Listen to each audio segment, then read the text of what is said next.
donc voilà, nous allons partager sur le thème où conduire les âmes après les avoir évangélisées. Où conduire les brebis après les avoir évangélisées. Alléluia. Nous allons partir pour cela dans Actes au chapitre 8. Actes au chapitre 8 et nous lirons à partir du verset 26. Alléluia, pour ceux qui ont une Bible, on va lire tous ensemble. Acte 8 à partir du verset 26. Un ange du Seigneur s'adressant à Philippe et dit: Lève-toi et va du côté du midi sur le chemin qui descend de Jérusalem à Gaza, celui qui est désert. Il se leva et partit.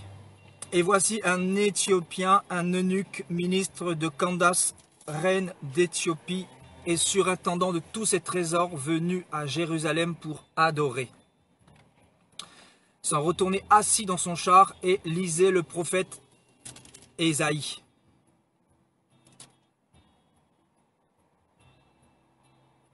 L'Esprit dit à Philippe: avance et approche-toi de son char. Philippe accourut et entendit l'Éthiopien qui lisait le prophète Ésaïe. Il lui dit: comprends-tu ce que tu lis? Il répondit: comment le pourrais-je si quelqu'un ne me guide? Et il invita Philippe à monter et à s'asseoir avec lui. Le passage de l'Écriture qu'il lisait était celui-ci. Il a été mené comme une brebis à la boucherie, et comme un agneau muet devant celui qui le tond. Il n'a point ouvert la bouche, dans son humiliation son jugement a été levé, et sa postérité, qui la dépeindra? Car sa vie a été retranchée de la terre. L'eunuque dit à Philippe: je te prie, de qui le prophète parle-t-il ainsi? Est-ce de lui-même ou de quelqu'un d'autre? Alors Philippe, ouvrant la bouche et commençant par ce passage, lui annonça la bonne nouvelle de Jésus. Comme ils continuaient leur chemin, ils rencontrèrent de l'eau. Et l'eunuque dit: voici de l'eau. Qu'est-ce qui empêche que je ne sois baptisé? Philippe dit à l'eunuque: si tu crois de tout ton cœur, cela est possible. L'eunuque répondit: je crois que Jésus-Christ est le Fils de Dieu. Il fit arrêter le char. Philippe et l'eunuque descendirent tous deux dans l'eau, et Philippe baptisa l'eunuque. Quand ils furent sortis de l'eau, l'Esprit du Seigneur enleva Philippe, et l'eunuque ne le vit plus. Tandis que joyeux, il poursuivait sa route. Philippe se trouva dans la ville d'Azote, où il alla jusqu'à Césarée en évangélisant toutes les villes par lesquelles il passait. Alléluia, gloire à Dieu pour sa parole. Merci Jésus, Seigneur Père de gloire, à toi seul toute la gloire. Merci pour ta parole. Daigne nous conduire, nous voulons te soumettre toutes choses. Au nom de Yeshua. Amen. Alléluia, frères et sœurs. Ici, il est question de Philippe qui va se diriger vers un païen, vers quelqu'un qui ne connaissait pas comment obtenir le salut, qui ne connaissait pas les Saintes Écritures, qui n'avait pas reçu la révélation. Et Philippe, qui était évangéliste, va être utilisé par le Seigneur pour prêcher la bonne nouvelle du salut à un homme qui était éthiopien, donc un eunuque, ministre de Candace, reine d'Éthiopie. Donc c'était un ministre du pays de Candace.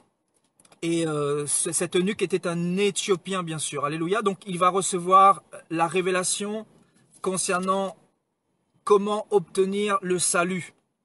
On nous dit qu'il était plongé dans les Écritures, mais il ne comprenait pas ce qu'il lisait. Et donc Philippe va être utilisé par le Seigneur pour pouvoir évangéliser cet eunuque éthiopien. Alléluia.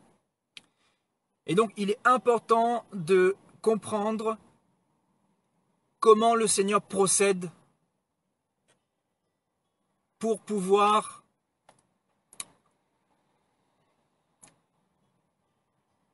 diriger les âmes. Parce qu'aujourd'hui, au XXIe siècle, comme vous le savez, quand on évangélise les âmes dans les rues, on va chercher à tout prix à les conduire dans les églises, dans les temples, dans les systèmes des hommes.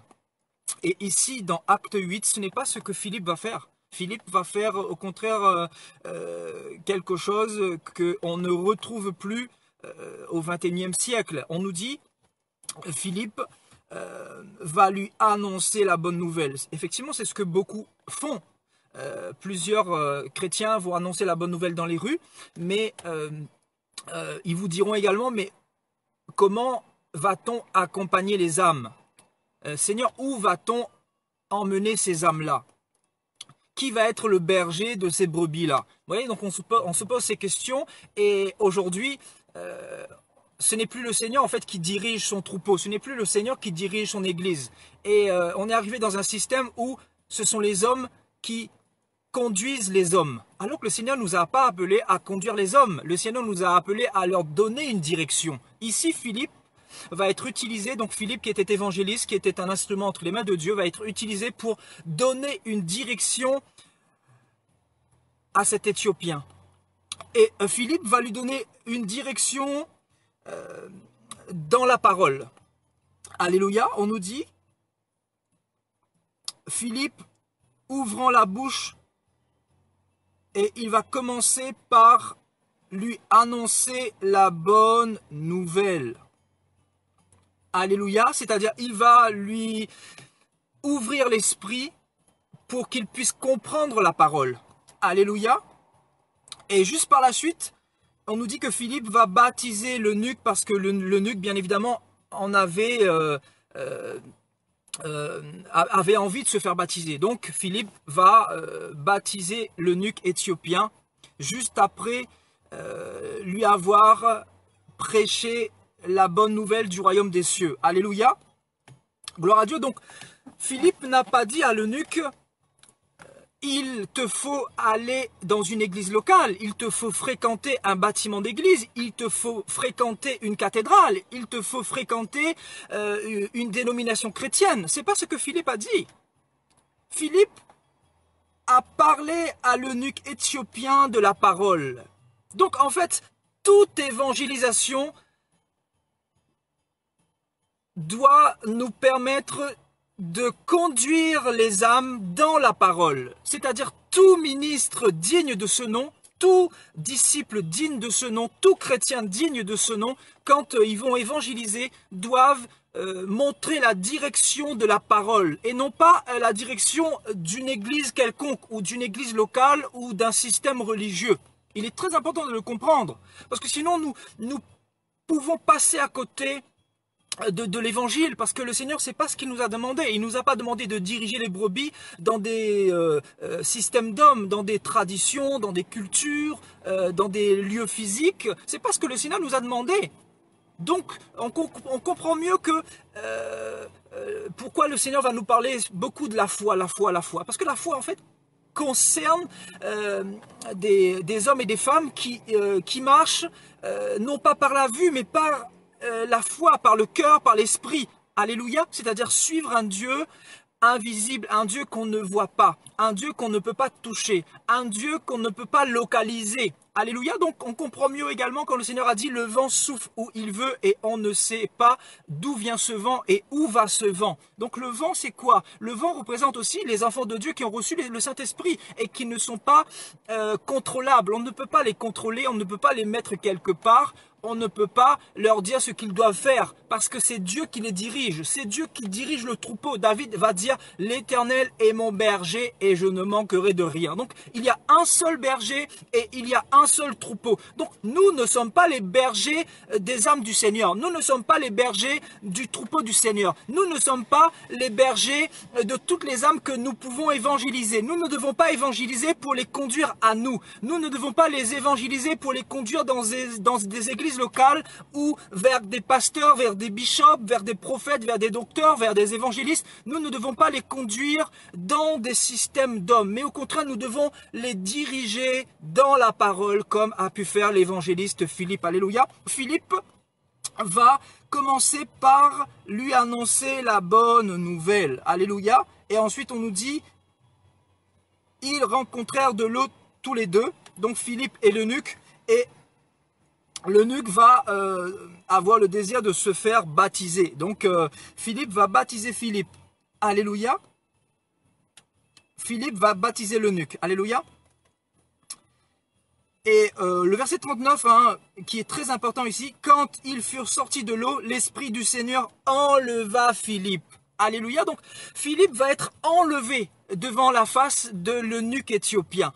Vous voyez, donc, il va plus y avoir de relation entre Philippe et l'eunuque. Donc, l'eunuque était livré au Seigneur. L'eunuque n'était pas livré à une assemblée locale. L'eunuque n'était pas livré à un pasteur, à un bishop ou un système d'hommes. Frères et sœurs, le diable aujourd'hui, malheureusement, a pollué les assemblées par cette doctrine qui consiste à conduire les âmes dans des structures locales, dans des systèmes d'hommes, sous le contrôle des hommes, vous voyez, sous le joug des hommes, sous le joug des pasteurs, etc. Ce qui fait qu'aujourd'hui, il y a comme des sectes qui ont été créées, des dénominations, des religions, vous voyez, comme des prisons en fait, des prisons qui ont pour but d'enfermer les âmes. Alors que le Seigneur, c'est pas ce qu'il a dit. Parce que quand nous sommes dans cette optique d'enfermer les âmes quelque part, nous ne sommes pas dans la liberté en Christ. Nous voulons prendre la place de Dieu. Et c'est pas ce que le Seigneur veut.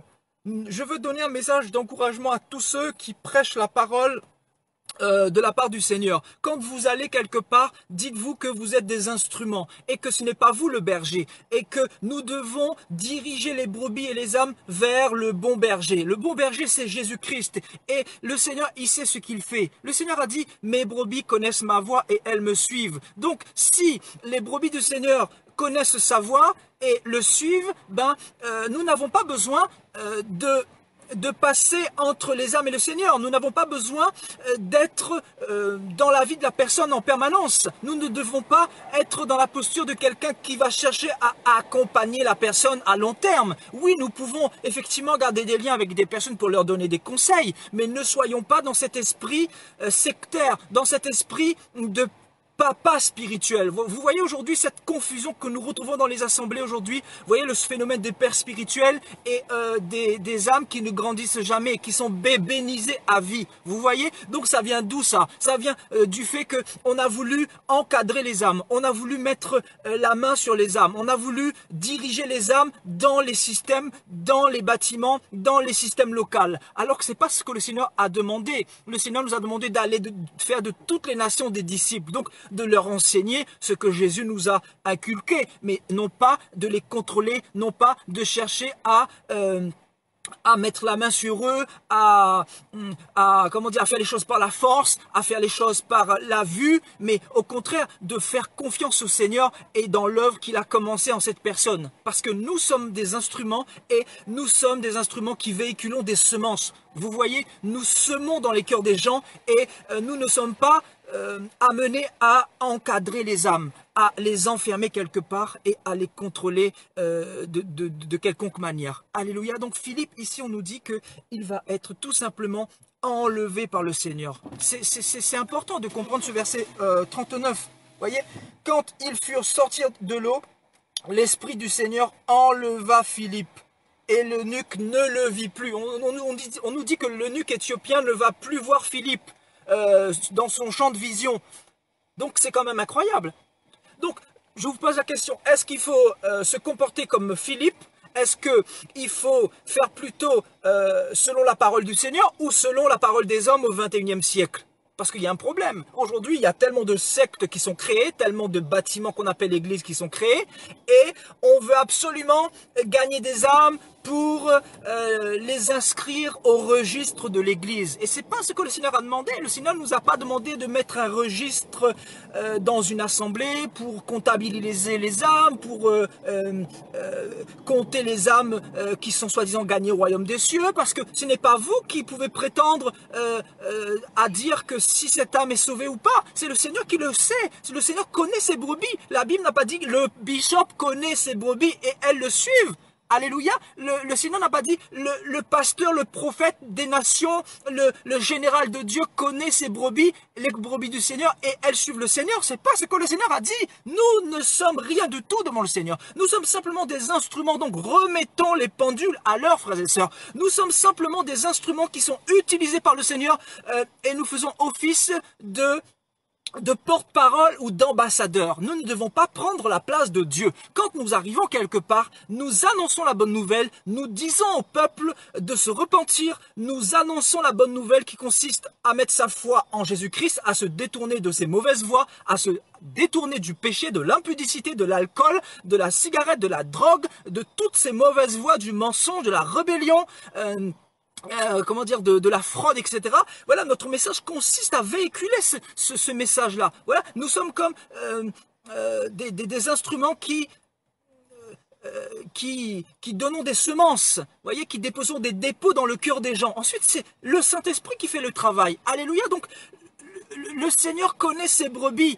Le Seigneur seul connaît ses brebis. Et donc, de toutes les brebis qui vont entendre l'évangile, le Seigneur va toucher les personnes en fonction de la situation de chacun et en fonction du moment et du temps. Parce que le Seigneur est le Dieu du temps et des circonstances. Les pasteurs et les bishops et les prophètes et les évangélistes ne sont pas des dieux et encore moins ils ne contrôlent ni le temps ni les circonstances et ils ne savent rien du tout, c'est le Seigneur qui connaît toutes choses. Alléluia. Donc, nous devons remettre les choses dans l'ordre parce que cette génération connaît vraiment une confusion, un dérèglement, un désordre. Et ce désordre, en fait, nous le retrouvons dans les assemblées d'aujourd'hui. C'est pour ça que il y a d'un côté les bébés spirituels qui ne grandissent jamais et de l'autre côté, vous avez les papas spirituels. Donc, cette église-là, ce n'est pas l'église du Seigneur, frères et sœurs. Cette église, c'est l'église de Babylone. C'est l'église établie par les hommes, c'est l'église dirigée par des leaders religieux, voyez. Donc nous avons un seul leader religieux, le leader religieux c'est Jésus-Christ de Nazareth, sa majesté. Le leader religieux c'est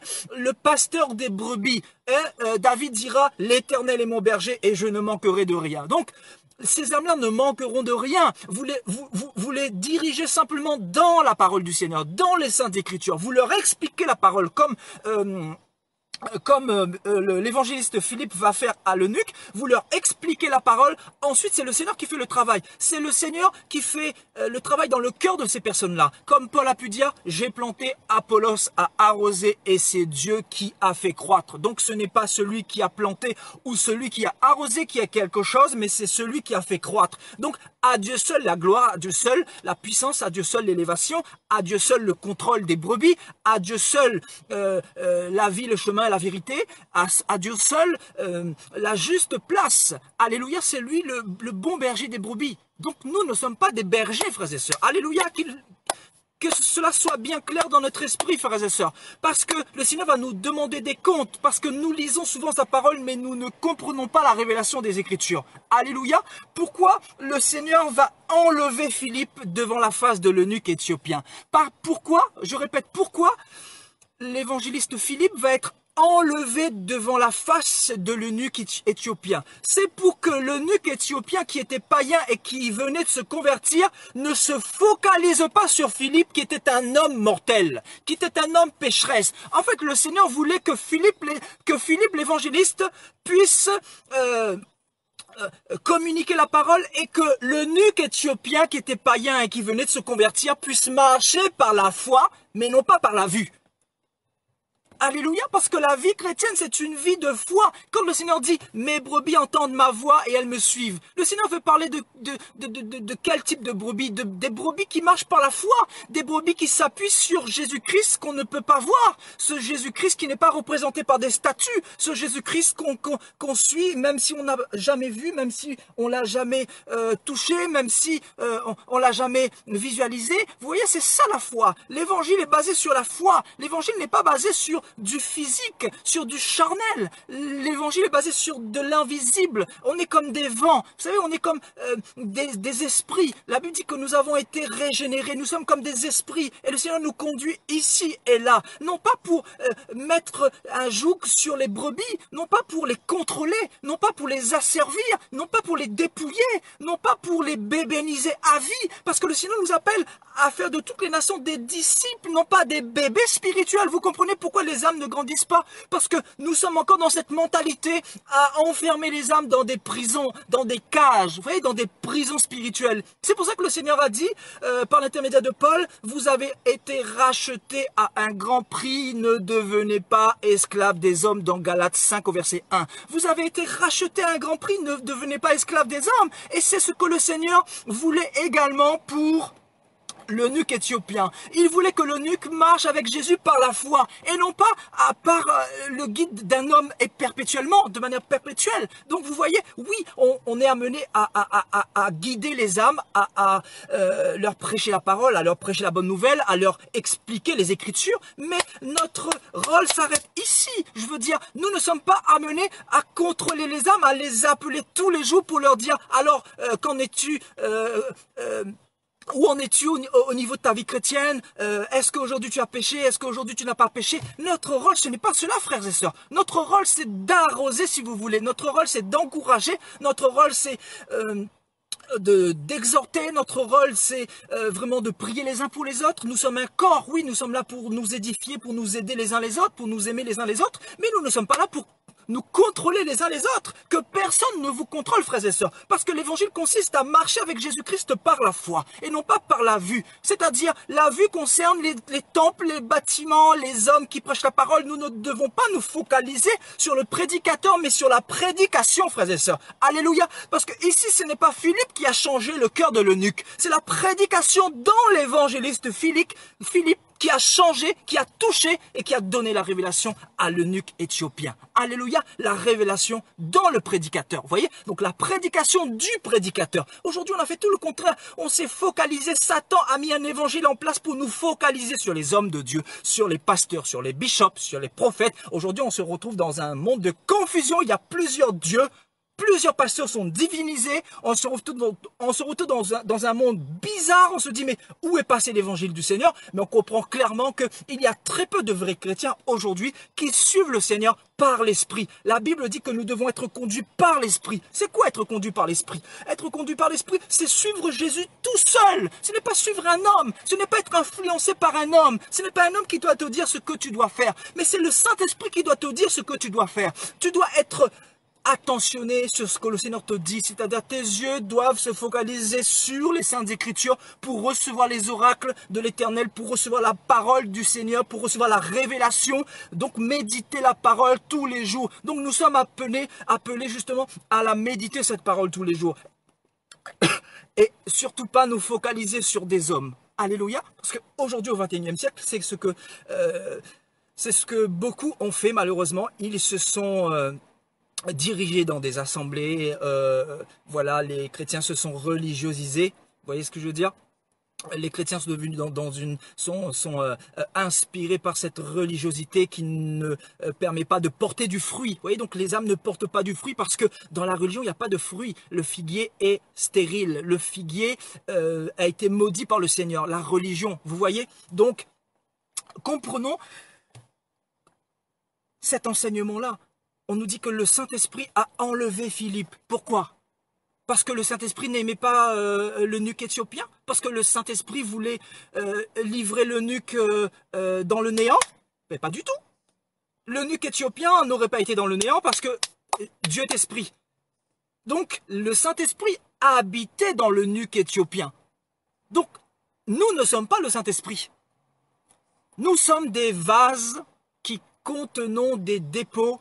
Et donc ces dépôts représentent les semences qui sortent de notre bouche, donc ces prédications qui ont pour vocation de toucher les uns et les autres. Ensuite, c'est le Seigneur qui fait son travail, c'est le Seigneur qui fait son œuvre, c'est le Seigneur qui touche, c'est le Seigneur qui délivre, c'est le Seigneur qui affranchit, c'est le Seigneur qui convainc du péché, du jugement et de la justice, nous dira Jean au chapitre 16. Alléluia, le Seigneur vient convaincre concernant le péché, etc. Donc ce n'est pas par la force, dira le Seigneur, mais c'est par mon esprit que les choses vont pouvoir se faire, frères et sœurs.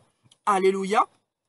Donc c'est très très important que nous puissions comprendre en fait quelle est la volonté du Seigneur et comprendre aussi l'évangile. C'est ça l'évangile. L'évangile c'est ça. Le Seigneur a utilisé Philippe simplement pour apporter un message. Et le Seigneur a dit à Philippe, voilà, ta mission elle est terminée.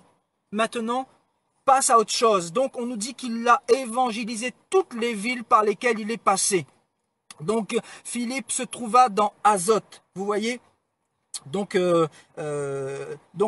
anciennement une des 5 villes des Philistins. Donc vous voyez Azote qui était une des villes des Philistins dans l'ancien temps. Donc et il alla jusqu'à Césarée en évangélisant toutes les villes par lesquelles il était passé. Vous voyez, donc c'est ça le travail d'un ministre du Seigneur. C'est ça le travail d'un disciple de Jésus-Christ. Nous sommes amenés à partager le témoignage que le Seigneur a fait dans notre vie, à partager les enseignements du Seigneur, à donner une direction. Et la direction, c'est bien évidemment la parole de Dieu. Nous devons diriger les âmes dans la parole de Dieu. Après, je ne vous dis pas que si vous leur partagez des liens pour entendre la parole, etc., que c'est un péché. C'est pas ce que je dis. Mais ce que je dis, c'est que nous devons nous concentrer sur la parole de Dieu, sur les Saintes Écritures. Nous devons diriger premièrement les brebis dans la parole de Dieu. Et si ces brebis n'acceptent pas cette parole, c'est qu'elles ne sont pas les brebis du Seigneur. Elles sont les brebis d'un autre. Elles sont les brebis du mercenaire. Le Seigneur nous a dit que il y a aussi le mercenaire qui est le diable et il y a aussi ces brebis, les brebis du mercenaire qui vient pour détruire, pour égorger et pour disperser le troupeau. Alléluia. Donc ceux qui entendent la parole du Seigneur sont touchés ou seront touchés un jour ou l'autre quand leurs cœurs seront prédisposés à cela, parce qu'il y a aussi l'endurcissement, il y a aussi un temps de brisement que le Seigneur fait en chacun de ses brebis qu'il connaît depuis la nuit des temps, depuis l'éternité passée. Et donc laissons le Seigneur faire son travail et faire son œuvre. N'agissons pas par la force, n'agissons pas avec la sagesse terrestre, agissons avec l'amour, avec la compassion, avec l'esprit. Soyons transformés, comprenons que c'est le Seigneur qui touche, c'est le Seigneur qui libère, que c'est le Seigneur qui affranchit, que c'est le Seigneur qui fait son œuvre dans le cœur de chacun d'entre nous, frères et sœurs. Alléluia. Donc, annonçons simplement la bonne nouvelle, expliquons les Saintes Écritures aux personnes qui n'ont pas l'explication, comme l'eunuque, on nous dit. Philippe accourut et entendit l'Éthiopien qui lisait le prophète Ésaïe. On nous dit que l'Éthiopien lisait le prophète Ésaïe et Philippe va lui dire « Comprends-tu ce que tu lis ?» Il répondit « Comment le pourrais-je si quelqu'un ne me guide ?» Vous voyez, donc nous sommes comme des guides, mais momentanément.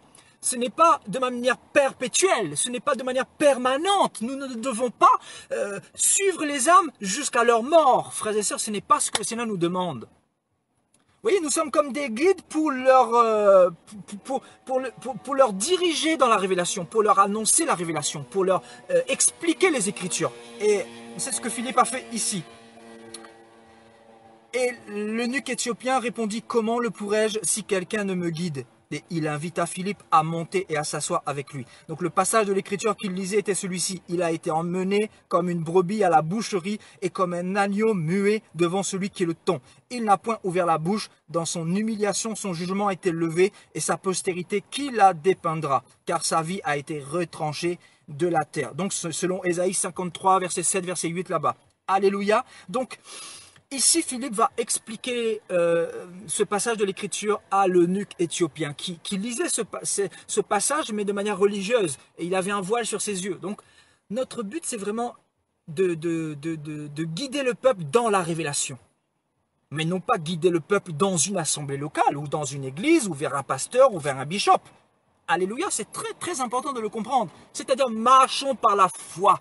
Ne cherchons pas à nous dire, oui, mais qu'est-ce que va devenir cette brebis? Est-ce que cette brebis va combattre le bon combat de la foi? Ne cherchons pas à faire les choses par la force, parce que, frères et sœurs, c'est un processus que le Seigneur fait dans le cœur de chacun d'entre nous.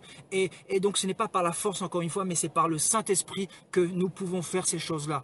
Alléluia, l'œuvre de Dieu, c'est par l'Esprit de Dieu. Le Saint-Esprit guide ses enfants et c'est lui qui vient convaincre encore une fois concernant les Saintes Écritures, concernant la justice éternelle, concernant le jugement à venir, concernant le retour de Jésus, concernant l'abandon de ses péchés et de toutes ces choses. Alléluia.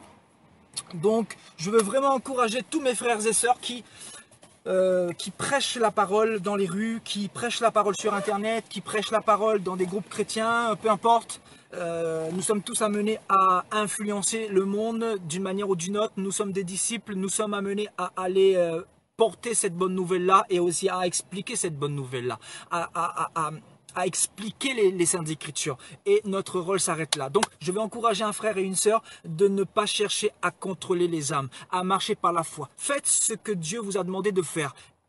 Parlez de la bonne nouvelle, expliquez les Écritures et ensuite, livrez ces âmes-là entre les mains du Seigneur. Alléluia, votre rôle s'arrête là. Et là, le Seigneur vous dira, bon et fidèle serviteur, vous avez fait ce que je vous avais demandé. Voilà, le Seigneur vous dira simplement, bon et fidèle serviteur. Donc, ne cherchons pas à prendre la place de Dieu. Parce que plusieurs pasteurs, prophètes, bishops, monseigneurs, tout ça, ils ont pris la place de Dieu aujourd'hui. Et c'est ce qu'on appelle aussi l'idolâtrie. Et hier soir, nous avons fait un thème là-dessus, l'idolâtrie dans l'église. Vous voyez, c'est quelque chose de réel. Pourquoi l'idolâtrie? Parce qu'on a pris la place de Dieu dans l'église. Et le Seigneur se tient à la porte et il frappe. Si quelqu'un entend sa voix, il entrera. Vous voyez, le Seigneur veut rentrer de nouveau dans l'église. Mais pour cela, nous devons mettre l'idolâtrie de côté. Nous devons mettre les méthodes humaines de côté. Nous devons mettre la manière de faire des hommes de côté.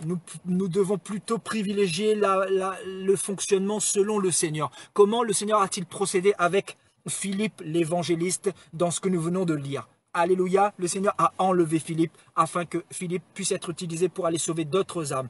Et donc, bien sûr, l'eunuque éthiopien, lui aussi, est devenu un Philippe. Il est devenu un évangéliste plus tard, ou un prédicateur. Il est devenu, bien sûr, un instrument entre les mains de Dieu. Et à son tour, il est aussi parti faire de toutes les nations des disciples. Nous sommes appelés à grandir, à être des disciples, mais non pas des bébés spirituels.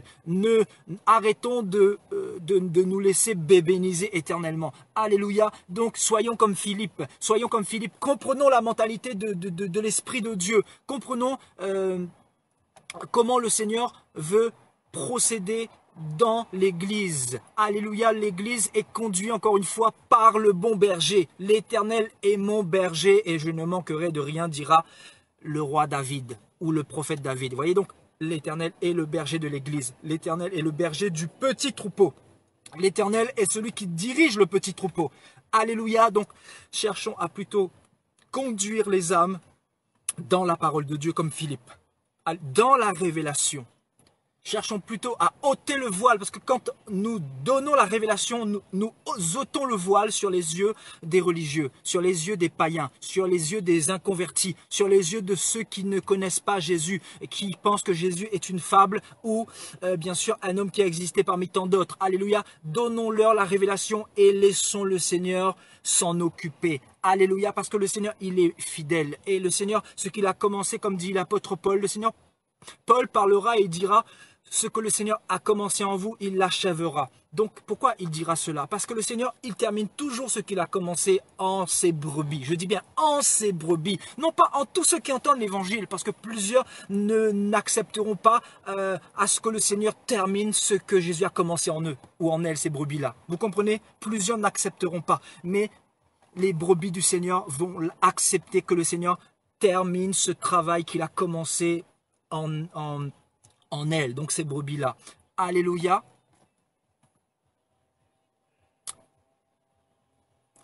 Alléluia. Donc voilà, j'ai terminé. Hein. C'était vraiment une courte exhortation.